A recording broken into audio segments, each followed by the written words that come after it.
আপনি কি জানেন পৃথিবীতে এমন একটি জায়গা আছে যেখানে জাহাজ, বিমান এমনকি মানুষ পর্যন্ত একেবারে রহস্যজনকভাবে হারিয়ে যায়? হ্যাঁ, আমি বলছি বারমুডা ট্রায়াঙ্গেলের কথা। এটি এমন একটি জায়গা যা মানুষের কাছে পরিচিত বারমুডা ট্রায়াঙ্গেল নামে। বারমুডা ট্রায়াঙ্গেল আটলান্টিক মহাসাগরের একটি রহস্যময় এলাকা, যার সীমানা যুক্তরাষ্ট্রের মায়ামি, বারমুডা দ্বীপ এবং পুয়ের্তো রিকোকে ঘিরে। এই ত্রিভুজ আকৃতির এলাকাটিকেই বলা হয় বারমুডা ট্রায়াঙ্গেল বা শয়তানের ত্রিভুজ। গত কয়েক দশকে এখানে অনেক জাহাজ, বিমান এমনকি মানুষ পর্যন্ত গিয়েও আর কখনো ফিরে আসেনি।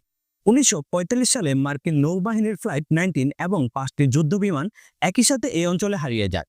সেই সময় তাদের পাঠানো সেই বার্তাটি এমনই ছিল: সবকিছুই কেন অদ্ভুত লাগছে, আমাদের থেকে সবকিছুই কেমন হারিয়ে যাচ্ছে।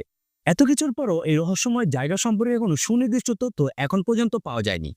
কেউ কেউ বলে এখানে রয়েছে প্রাকৃতিক চৌম্বক আকর্ষণ, কেউ কেউ আবার এটিও বলে ভয়ঙ্কর ঘূর্ণিঝড় বা বিশাল ঢেউ যা মুহূর্তের মধ্যে ঘাস করে দেয় সবকিছু।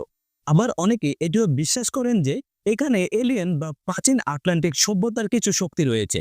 বিজ্ঞানীরা এখনো এর রহস্য উদ্ঘাটনে কাজ করে যাচ্ছে, তবে তাদের কাছে নেই কোনো ব্যাখ্যা।